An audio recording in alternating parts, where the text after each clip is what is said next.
But this is, right here, as complicated and crazy as the opioid crisis is, this is the entire history on 2 pages, front and back. So I'm not going to go over all the details of it, except some of it that I find particularly interesting, about how did we get here. But you can be looking at it and referring to it while I'm talking about some of it, and be reading on through places where I might be bringing something up. And then I'm going to talk about things that have to do with what real treatment would look like, and what real treatment in New Hampshire would require for us in terms of how we think about ourselves as a state, how we think about ourselves as settling on what kind of treatment people are willing to support.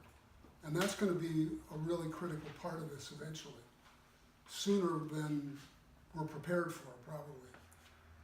But as far as the history goes, people can see there that in the 1800s in this country, you had opioids everywhere in the country. There was no regulation, it was manufactured. They figured out how to synthesize morphine in the early 1800s. It was readily available. People used it for a whole variety of reasons. It started to get some really significant use after the Civil War, not surprisingly.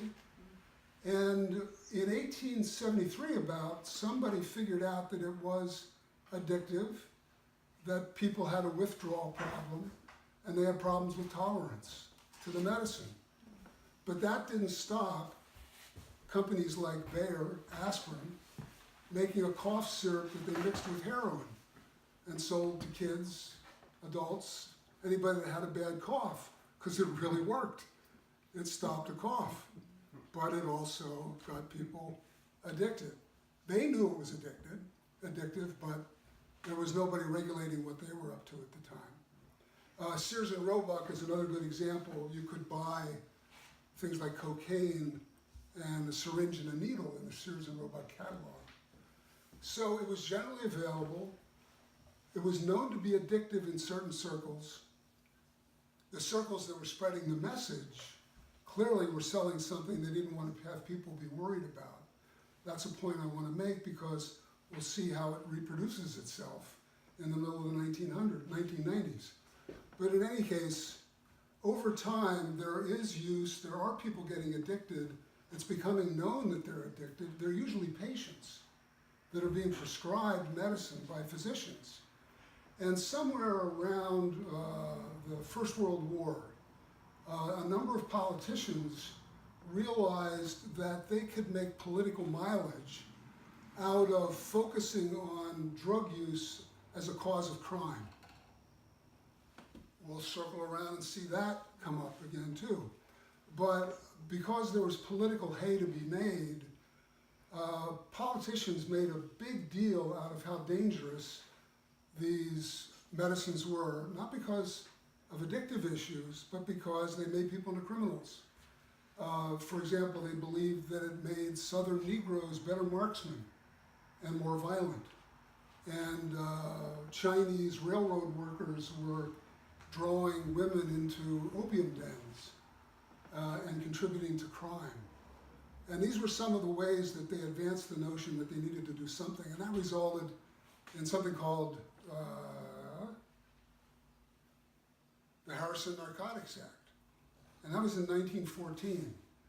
And that was supposedly to tax the sale and distribution of opioids. But it was really to restrict use. And it was the beginning of the criminalization of the use of these substances. It's also the beginning of the street era, because what happened, and we'll see this come around again, is that there were all of a sudden laws that said you can only use opioids for a disease. Addiction was not believed to be a disease, even though there was evidence, as early as the late 1800s, that there was a molecular something going on in addicted people that was a disease basis for it. But there was the notion that this was something that addiction was not a disease. People could not prescribe opioids anymore for anything but diseases that were recognized. I don't know how they decided what diseases were in those days, but that was part of the problem because doctors got scared, stopped prescribing. And people that were then too far down the path turned to the street. And that was the beginning of the illicit drug trade in our country, was in the early 1920s with folks that had been taking medication by prescription, many of them, certainly not all of them, and those people then being hooked and not having any source. And so that whole experience starting in 1920, I'm calling the street drug era because it's really the beginning of it. And it's also the beginning of another bad thing. Doctors got scared to prescribe opioids, and there really are legitimate uses for it, particularly in severe pain, post-operative pain. There's use for it in pain related to terminal illness. And they stopped using it, they stopped prescribing it. And that population of people went undertreated. And it went undertreated because people were afraid there would be legal consequences for using the medication. And what that eventually led to, besides developing a street culture, developing the sense that addicts were criminals, that addiction was not a disease, and that you shouldn't use opioids, that just developed and grew from the 1920s to the 1980s. And in the 1980s, there were some people who, for very legitimate reasons, were saying, wait a second, there are folks that need opioids. They're in bad pain, particularly in hospitals after surgery. They need medication. And they started, for legitimate reasons, to try to get opioids to be something that could be used. And it was totally in hospital, totally for short periods of time, and totally for, almost always for post-surgically or terminally ill patients. But that, not surprisingly, got capitalized on by interests that were wanting to sell opioids, so that they saw this as a way to expand a market. And they started working on trying to expand a market. And they took material out of context and began to sell opioids as really not addictive, even though there was no research at all that demonstrated that. But they were able to successfully market it and do that. And also, not surprisingly to me as a doc, but unfortunately, there are aspects of the medical establishment and oversight groups that are interested in having influence and power and being able to maneuver how medicine works. There's something called the Joint Commission, which accredits all hospitals. There was a Pain Society of the country, which was a big national organization. And they got on a bandwagon where pain was undertreated, and it needed to be treated, and the problem was doctors. Doctors were not prescribing pain medicines enough. And that's the beginning of the 1990s, the bad provider era.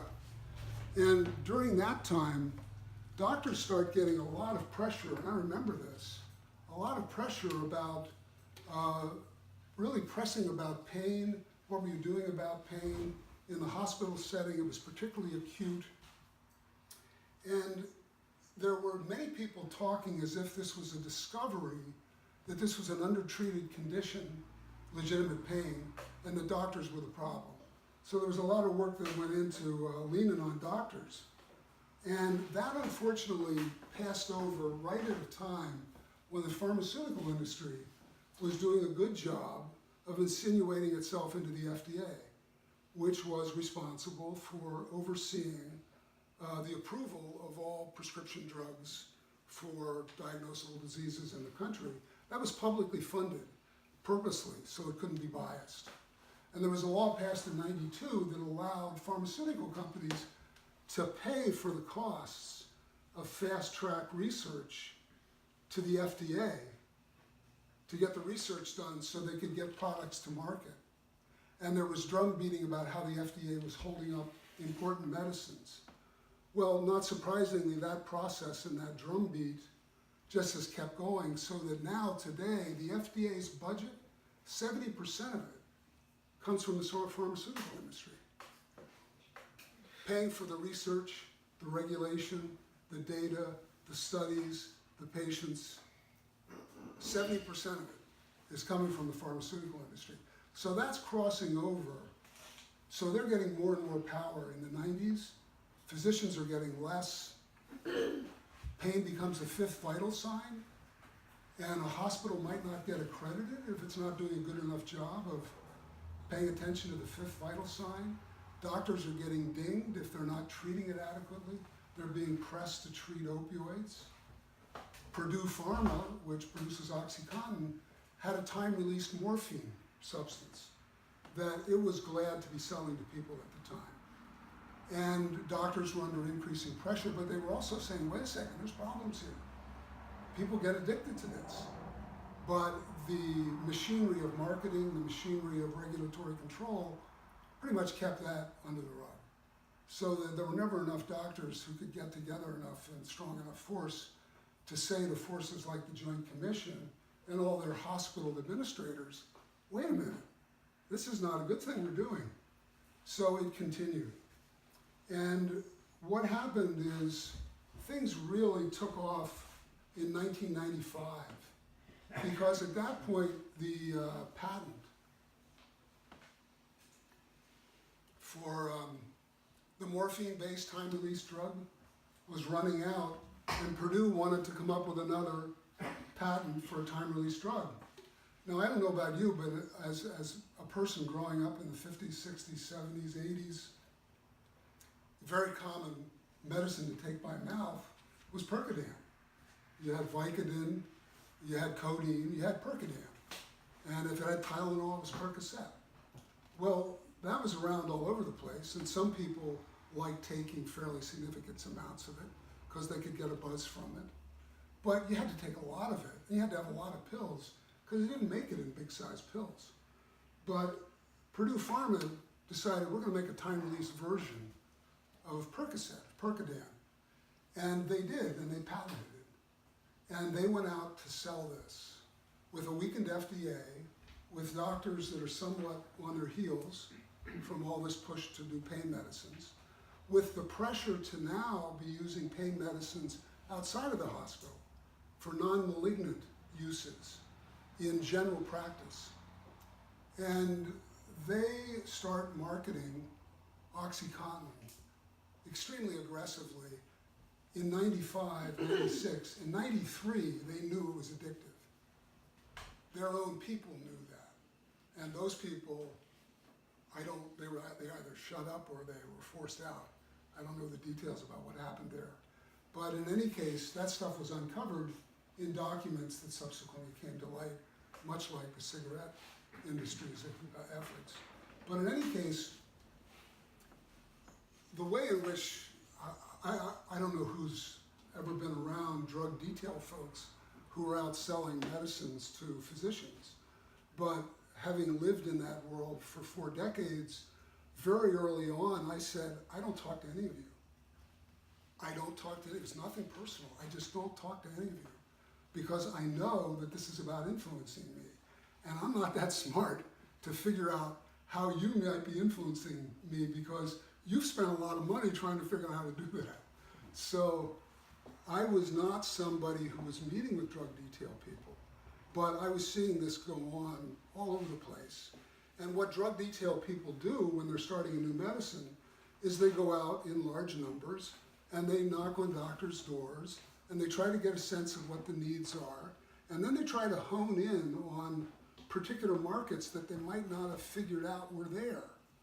So one of the things that they realized was areas where there were lots of bad work injuries, lumber, paper mills, coal mining, big industrial areas, were areas where people had bad injuries, workman's comp, and they needed pain medicines. And when they figured that out, they started going at those doctors just incredibly aggressively, selling that this was a safe drug, that this isn't going to give anybody any problems. They were able to figure out who the doctors were that they ought to go for first, because if you're like me, before I learned this, I didn't know it until I learned that they can buy prescriptions. A pharmaceutical company can buy prescriptions from a pharmacy chain that have all the demographic data chopped off, but it has the doctor's data and what they prescribe. That's what pharmaceutical companies want. So for as long as there were paper prescriptions, pharmaceutical companies could buy my prescriptions. I had no idea. And they could figure out who's the biggest prescriber of Percodan in somewhere western part of West Virginia. And they start talking to that person. And it works out from there. So it's a very thoughtful, very concentrated, very intense, very well funded. I think in the space of 1995 to 2000, 2001, they spent $200 million marketing to physicians. And a lot of it was in that region. So it's not surprising that's where this epidemic exploded.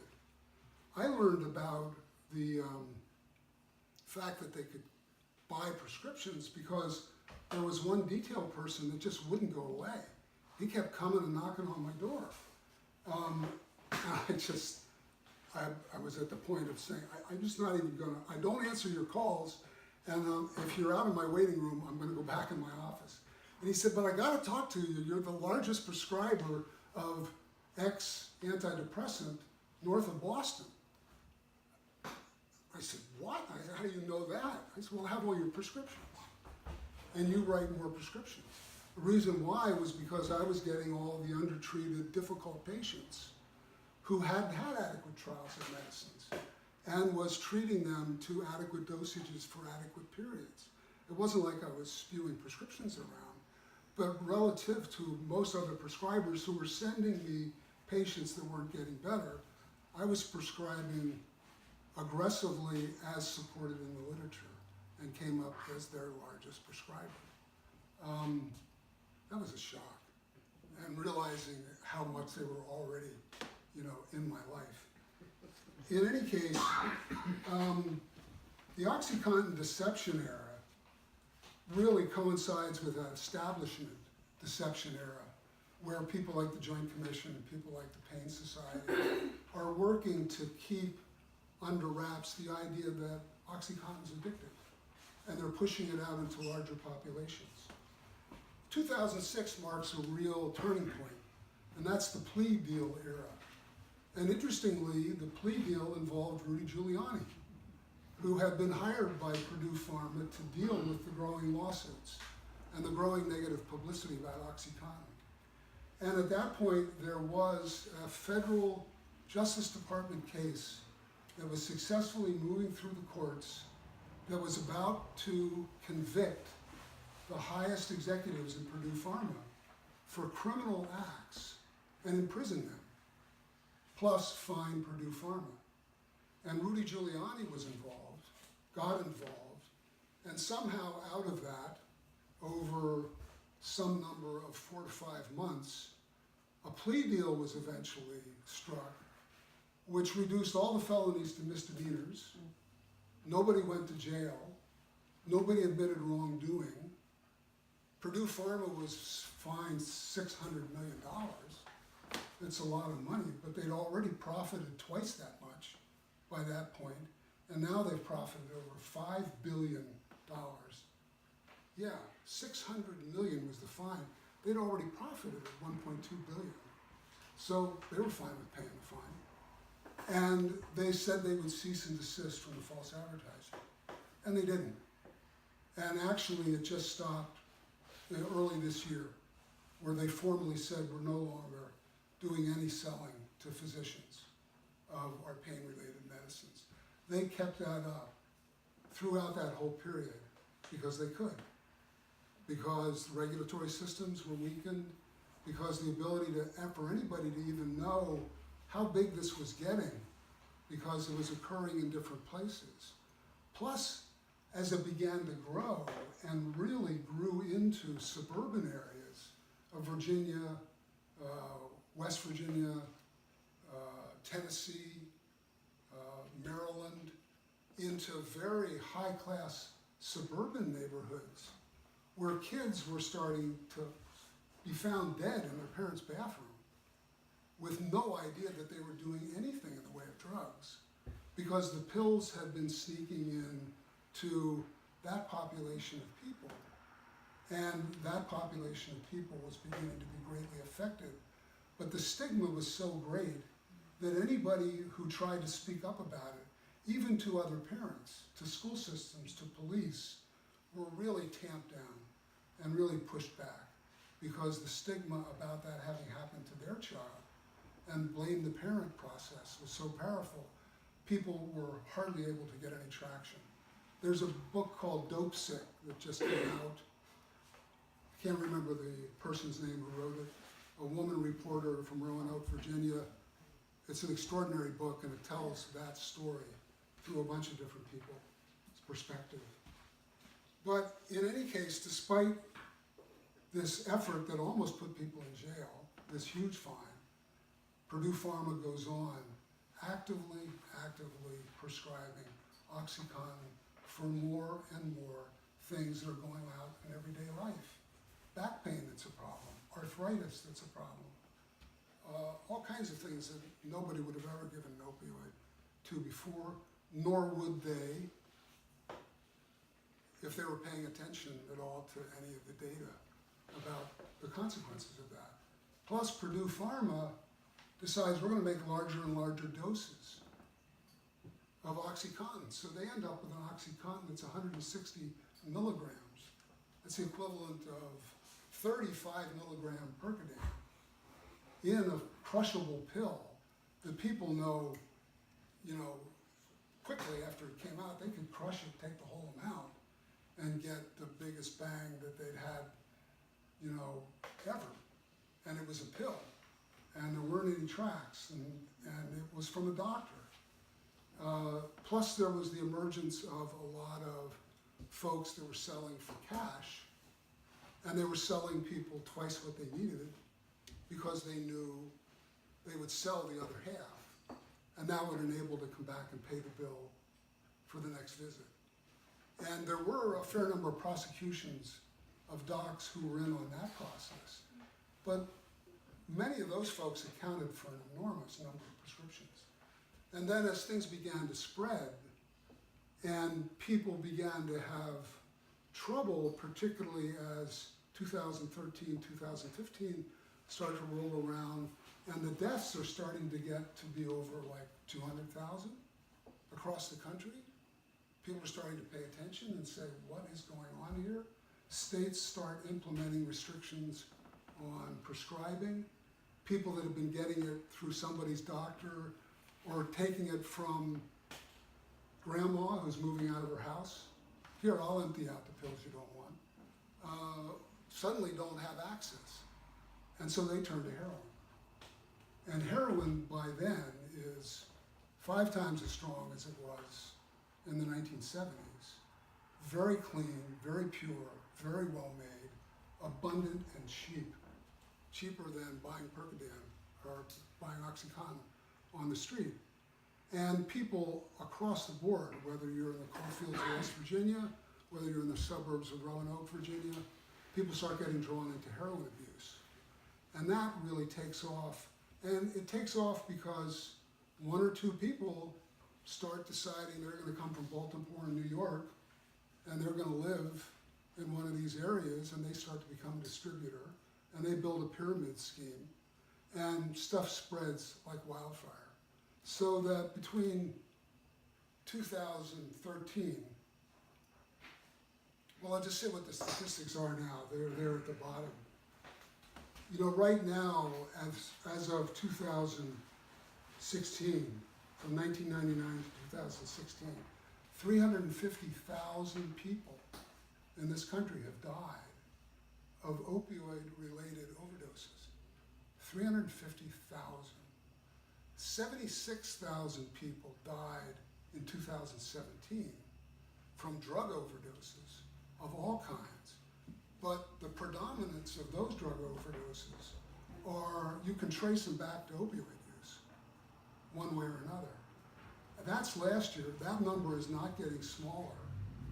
So we're nearing, we're nearing 450,000 deaths from OxyContin and OxyContin-related opioid abuse with heroin, and then heroin gets cut with fentanyl, which is 50 times stronger, and then somebody gets the bright idea to cut it with carfentanil, which is 100 times stronger than fentanyl, which is 50 times stronger than heroin. So people are not being able to get OxyContin, they're turning to street drugs and heroin, and that epidemic takes off, and it takes off with medicines that are lethal, because people are just not used to them, and they think this is something that's happening at a party somewhere. This is something that my mom is doing. Let me try it. Or my uncle. And where we are right now, I put the statistic at the bottom. And the statistic is nationally, to put that 400 to 450,000 people dead since 1999. That's in 19 years. If you look at the number of people killed in combat in all of the wars in the entire history of our country, it's 666,000 soldiers. And we're at 450,000 dead since 1999 from opioid-related overdoses. And the idea that this is not something where there's lots of people in jail, the idea that this is not something where incredibly aggressive treatment processes have been rolled out is unfortunately not unexpected in this country. It's disturbing, but it's not unexpected, given the way that history repeated the history that I described in the 1800s and the early 1900s, given the way industry controls the regulatory system, given the way they're able to navigate the legal system. So at this point, the Assistant Attorney General has said that our law enforcement efforts are reducing opioid-related deaths.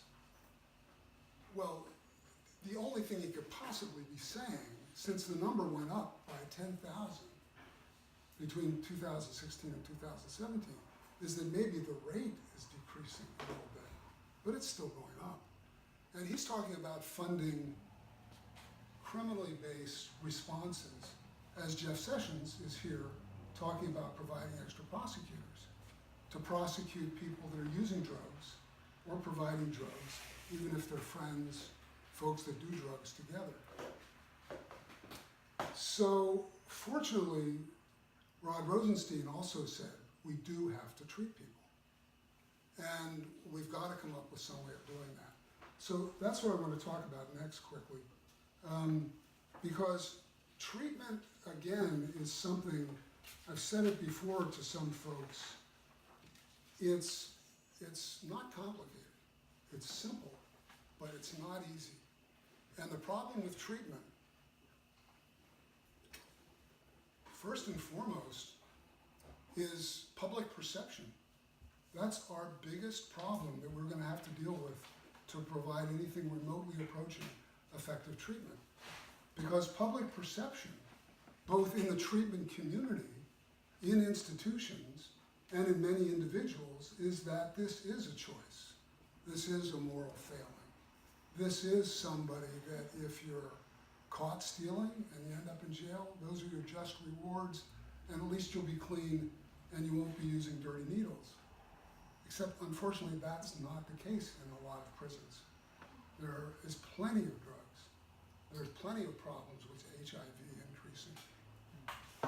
But in any case, there's a public perception, and I understand a lot of where it comes from, because if you've had to deal with people that are significantly addicted users, there are people who have lost concepts of what's a lie.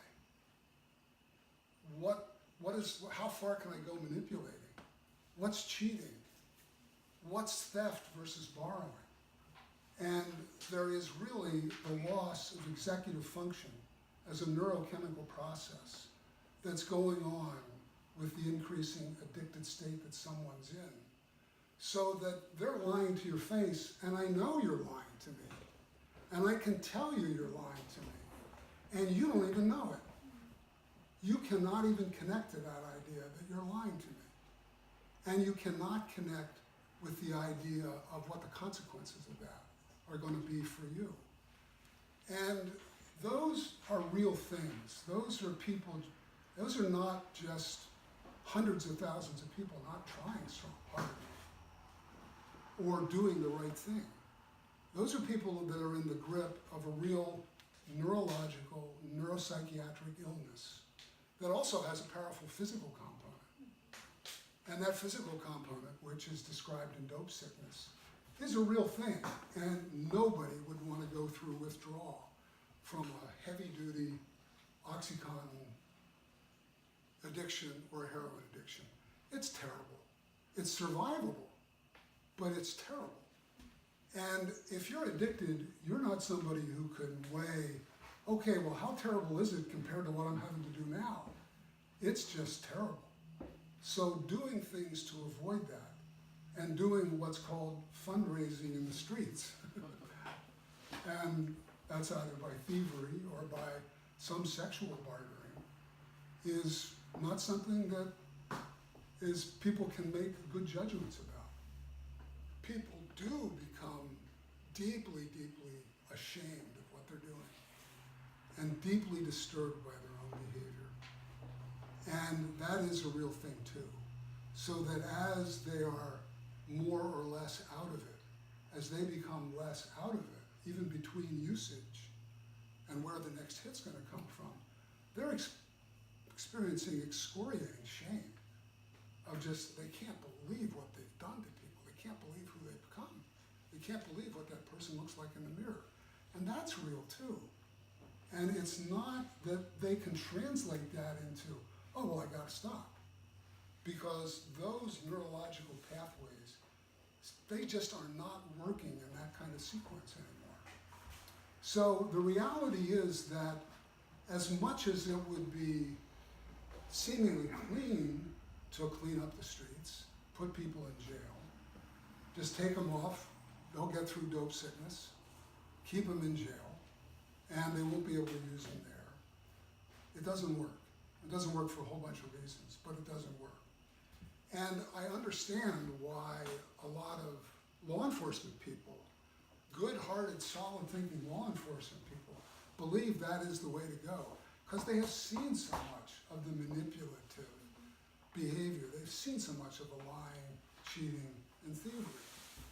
And from their point of view, it's, man, we're letting these people off and running around not doing anything. Well, that's because we don't have a treatment system that's doing anything to capture them. So that's the problem, first and foremost, is public perception. And this is not a problem of moral failing, and it's not a problem that just boils down to making a better choice. So if we're going to do something about this problem in this country and in the state, we're going to have to wrestle with that. That's going to be hard, but we are going to have to wrestle with that issue. The second thing is that people have an idea in their mind that if somebody is off drugs and reintegrated into life, they're back working, they're back maybe in a relationship, they're back with a family, they're back reconnected with their family, they might be married. Well, the statistics show that 7-8 years out, that may be the case. But it takes that long, and from a medical, psychiatric point of view, that is not a long period of time relative to the recovery that's required and the disrupted, distorted thinking that's guiding someone's life. In that 7 to 8 years, the average person will have gotten into some form of sobriety 4 to 5 times, or some sort of program 4 to 5 times before they get into the one that they're able to stay with. And at least at this point, of those programs, under certain circumstances that I'll get to, 50 to 60% of people stabilize and are glad to be out the other end. There's some percentage that are still stuck in between, and there's some percentage that I'll also talk about that nobody's ever going to get them out of it. So the second thing is that we need to rethink what reintegration is. Because the first step of reintegration is to get you to stop trying to steal stuff from me. Get you to stop breaking into my house. Get you to stop selling yourself on the street for sex and spreading HIV. Because you've gotten it from the needle, and now somebody else has gotten it, and HIV and hepatitis are on the rise. That's the first step of reintegrating into the world that we live in, the world that those folks would hopefully be able to live in. And that step's a huge step. But we need to begin to think that if we can at least get that to happen, man, we have made a major jump in the right direction. And then if down the pike, we have got 10 years later, a major population of people that have come through this and are back being able to be productive in some way, it's a huge task. It's totally doable, and it's demonstrably doable. I'll speak about that too. One of the problems that there is that there is not only difficulties around people's perceptions individually, there's also provider difficulties. So that in the addiction treatment world, there is sobriety, abstinence, sobriety maintenance, no use of any drugs in some programs that have been of great benefit to us as a society, to the health and spiritual lives of untold numbers of people who have been involved in 12-step programs and have made their way through it. But the research shows that that by itself doesn't approach what that combined with what's called medication-assisted therapy can do. And that's when you start to get someone off heroin by starting them on the two major medicines, methadone or Suboxone. And both those medicines law enforcement has difficulty with because they're abusable and they can be sold on the street.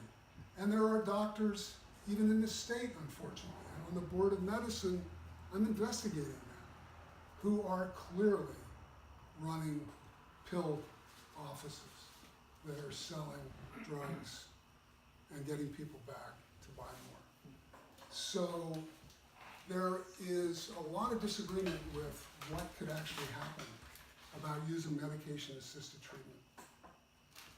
And that's going to be a tough thing to get over.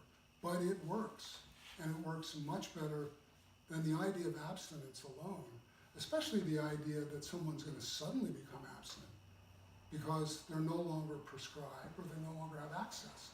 It's not going to happen. They're going to go use. So that's the third big thing. And successful treatment on a large scale is going to have to be publicly funded. For-profit ways of doing this don't work. It's a world where people become easy marks for all kinds of stuff that already exists, that milk people's insurance and then abandon them. Things that pop up that are not supervised, not licensed, don't have trained people in them. They've got an 800 number. Somehow, my nephew gets there, they use up the insurance, and then they kick them out. That stuff is going on now all over the country. And it will go on unless we do this as a publicly funded effort. There's no other way to do it. And the last thing I'll say is that a certain percentage, again, will never stop using, no matter what you do. And we can look to, for example, places like Switzerland, which had a terrible heroin problem. And they, in the 1990s, began doing everything they could think of, including providing clean heroin to people in supervised settings, in supervised doses, as a way to start to get people into medication-assisted treatment. And they found that over, it's now it's about 30 years, certainly more than 20, that there's a population in Switzerland of about less than 2,000 people that it hasn't mattered what they've done. They are just going to be on heroin for the rest of their lives. They haven't managed with methadone, they haven't managed with Suboxone, they haven't managed with all the supports, but on clean heroin and clean needles and a clean place to live and healthcare, they are integrated into Swiss society to the degree to which they are not stealing, they're not doing bad things to other people and to themselves. And the savings just from that alone pays for the program many times over. So we have to accept the fact that there's going to be a population of people that's never going to change, and that again, it's because of something we don't understand medically and biologically yet. And the best we can do is help those people stay out of dangerous situations that also put the rest of us in danger. So we're about to get, I hope, I still haven't seen it in the news, $43 million from the NIH and the addiction subgroup of the NIH over 2 years to New Hampshire. And the report from the governor describes every kind of treatment you would want. We don't have the people to provide that treatment. We don't have the physical plant to do it. We don't have the communication system set up. We don't even have the release system set up so that if you walk in one place and walk out, I can notify all the other places in case they happen to see you and say, hey, what happened? And start trying to draw people in through doorways that open into some kind of treatment. So we're, I think, going to get that money, but it's a 2-year grant. And that's not going to do us any good. So this is a major problem that challenges everything about the way New Hampshire has thought about itself as a state, has thought about itself as what, as a state, it needs to collectively fund and support, and who needs to be part of that. So it does not respect town boundaries, and it wreaks havoc. And even though we don't have many people in Northwood that have had really severe things like terrible overdoses happen in the history, but just since 2015, if you have somebody in Northwood that has kids in school and they're using a DCYF, takes them away and puts them in a foster home, and that foster home is out of the SAU's district, we're paying for that foster kid's special ed needs. And he almost, or she almost certainly has them. And that's cost us, plus that of transportation back to Northwood, has cost 56,000 and some bucks in the last 3 years. Not a huge amount of money, but it's a significant amount of money when you start to add it to all the school districts that are having to deal with this because we don't have a statewide approach. And with that, I will stop talking.